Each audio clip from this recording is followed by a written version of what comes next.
Muy buenas noches, esto es Soul Science. Yo soy Rogelio Santanás, docente de la Universidad Autónoma de Chiriquí, y vamos a evaluar hoy una serie de propuestas que se podrían hacer al próximo rector de la Universidad Autónoma de Chiriquí, y algunas que ya he consultado sobre ideas que tendría, por ejemplo, particularmente el profesor Edwin Zamudio, que me ha sugerido algunas cosas que si él se lanzara como candidato a rector, si se lanza como candidato a rector y gana, a él le gustaría implementar. Yo he reunido las que él me ha dicho. Una que me gustó inicialmente es eh, dirigir nuevamente las propuestas de las licitaciones para las construcciones en la universidad, tanto para las construcciones como para la obtención de servicios por parte de la empresa privada, dirigirlas nuevamente a la comunidad de manera que se tenga confianza. Aparentemente, en las conversaciones que se ha tenido con la Cámara de Comercio, bueno, no con la Cámara de Comercio, con los comerciantes de la comunidad, se ha calado la idea entre ellos de que no tiene mucho sentido participar en las licitaciones dentro de la Universidad Autónoma de Chiriquí porque ya prácticamente tenían ganador. O sea, siempre era la misma gente la que ganaba, entonces aparentemente ya eso había disuadido a muchos empresarios de participar en las licitaciones, lo que iba en contra de el objetivo de este tipo de licitaciones, que es el de obtener el mejor servicio o los mejores productos a partir del mejor precio. En una licitación, varios ofertantes presentan su propuesta, todos ellos deben cumplir con una serie de requisitos, pero de esos ofertantes que presentan su propuesta con los mejores productos, cumpliendo esos requisitos, se escoge el que ofrece el producto o el servicio más barato. Eso garantizaba, o bueno, permitía esperar que el mejor precio y los mejores productos llegaran a la universidad. Pero eso no está pasando porque muchos empresarios dejaron de participar y ellos expresaron su posición en estas licitaciones porque siempre se ganaban las licitaciones las mismas empresas. Algunas de ellas con el nombre del dueño directamente frente a ellos, pero otras con una serie de sociedades anónimas y cosas que al final no se sabía, pero que se sugiere que podrían ser de los mismos que ganaban otras licitaciones.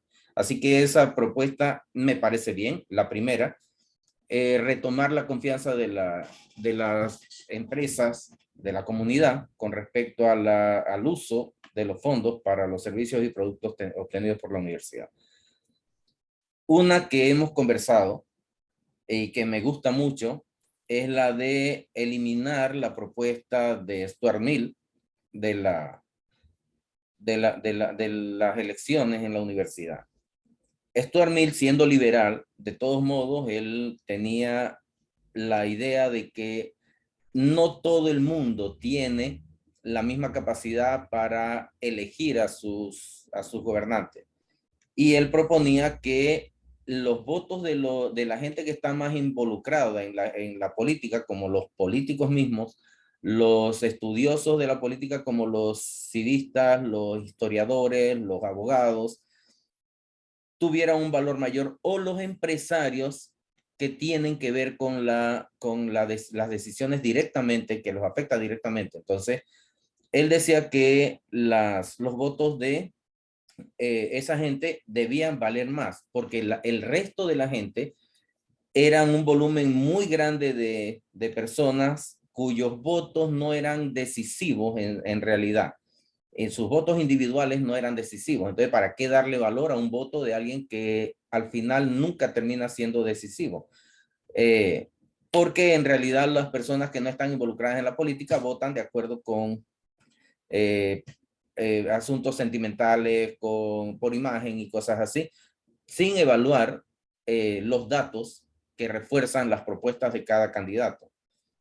Esa propuesta de Stuart Mill no lo retira de la liberalidad, pero sí le da un valor mayor a ciertos votos, y eso se aplica en la Universidad Autónoma de Chiriquí como una herencia de la Universidad de Panamá.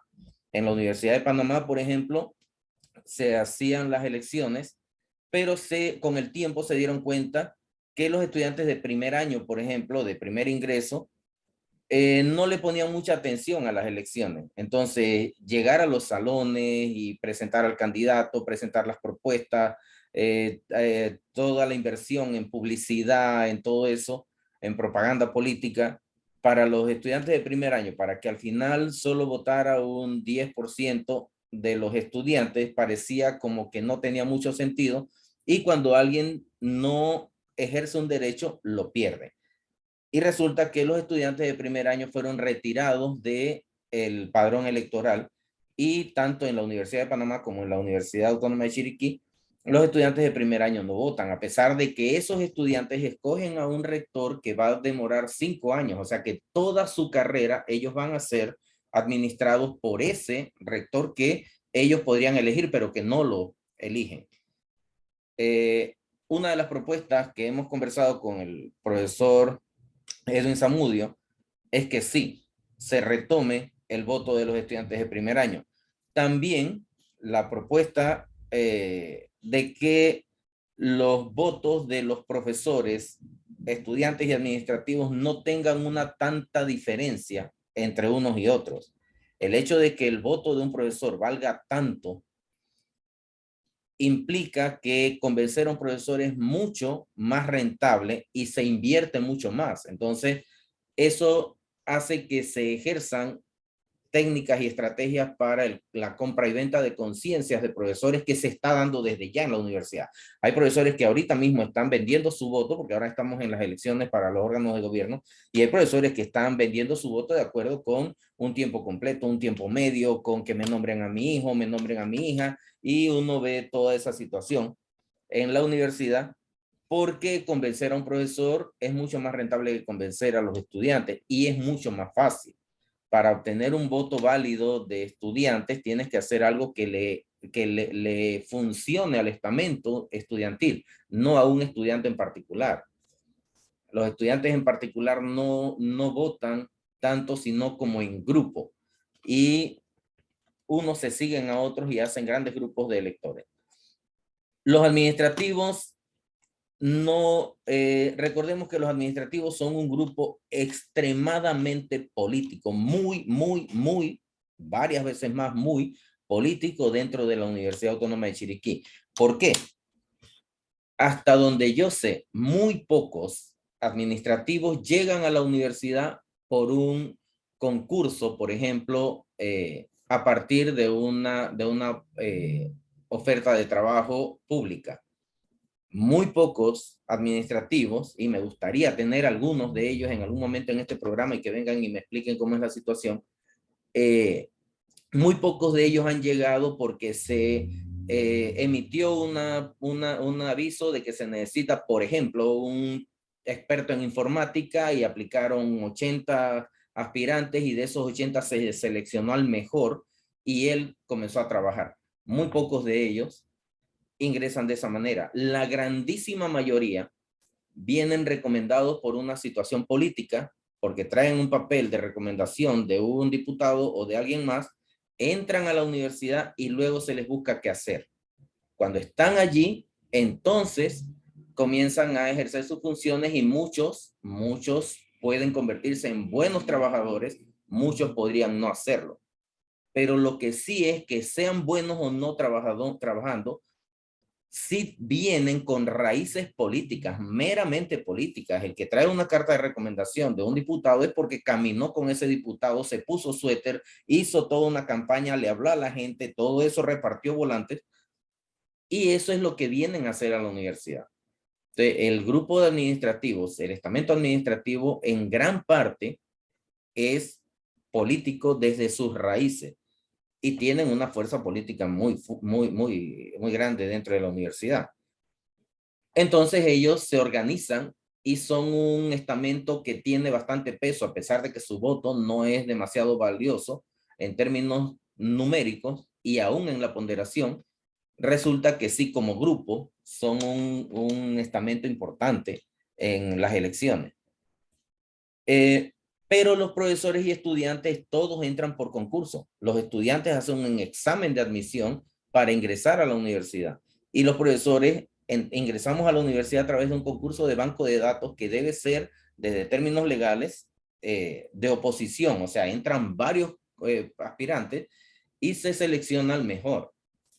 Y a ese se le asignan los horarios. Si obtiene si gana ese concurso informal 2 veces, entonces tiene derecho a que se emita una resolución en la que ya se le libera de la necesidad de participar nuevamente en otro banco de datos, entonces en otro concurso informal. Entonces ya ese profesor se convierte en algo que llaman por resolución y tiene que esperar, de acuerdo con una ley que hicimos hace un tiempo, a que sus antecedentes se cumplan para reclasificar. A eso se le llama concursos de antecedentes, que son, si él reúne los requisitos, que puede hacerlo mientras está en la universidad o tenerlos desde antes, entonces ir ascendiendo dentro de la universidad con privilegios que involucran aumentos de salario y otras cosas. Pero una de las propuestas es que los votos sean lo más parecidos posible. Actualmente el voto de los profesores vale, el total de los votos de los profesores vale 60%, el de los estudiantes 30% y el de los administrativos 10%. Lo ideal sería que los votos fueran 1-1, que el voto de un estudiante valga lo mismo que el de un profesor. No sé qué tanto ningún candidato esté dispuesto a llevar esa propuesta y qué tanto podría ser apoyado, porque muchos profesores no solo aprovechan la situación de que la compra y venta de la conciencia está disponible, sino que la promueven porque les conviene hacerlo luego y por eso exigen que se mantenga de esa manera. Entonces, pero llevarlo a lo más posible cerca de que el voto sea 1-1 sería lo ideal. Si no llegar a eso, por lo menos reducir las ponderaciones de manera que sean lo más uniformes posible. Otra de las propuestas que he conversado con el profesor Edwin, por ejemplo, está en descentralizar los fondos de la universidad hasta cierto punto. Uno de ellos implica retornar el 10% del presupuesto anual que debe ser para investigación y laboratorios, retornarlo a la Vicerrectoría de Investigación y Posgrado y que se ejecute en los laboratorios, sea de docencia o de investigación. Eso es una de las propuestas. La otra, que las facultades manejen de los fondos administrativos, manejen una cierta cantidad anualmente, de acuerdo con los gastos, con el historial de gastos de cada facultad, asignar los fondos a esa facultad y que se maneje con esa cantidad. Se le acabaron antes de tiempo, bueno, fue un mal administrador y tendrá que esperar al siguiente año. Le ahorró algo, bueno, tiene la posibilidad de invertir en algo nuevo o de iniciar nuevos proyectos antes de tiempo, o sea, cómo se maneje aquello. Así que descentralizar los fondos y retomar la administración de los fondos de investigación por parte de los que le corresponde, eso es parte de las propuestas. Hay muchas otras propuestas que se están haciendo, muchas otras involucran, por ejemplo, modificar la ley para que los ingresos sean mejor vigilados, por ejemplo, facilitar la publicación de trabajos para los profesores que se dedican a la investigación, promover la extensión. Una de las partes que hemos hablado es que por ejemplo, siempre que hay un problema, hablamos de un problema de cualquier tipo a nivel nacional o incluso a nivel mundial, la Universidad Autónoma de Chiriquí es ignorada en ese aspecto. No hay ningún noticiero llamando a los profesores de la Universidad Autónoma de Chiriquí para que emitan su opinión o den una explicación sobre el conflicto de Ucrania y Rusia, por ejemplo, o llamando a la Facultad de Ciencias para que un experto explique sobre el asunto de la infección por el nuevo virus de hepatitis. O, por ejemplo, algún problema social importante.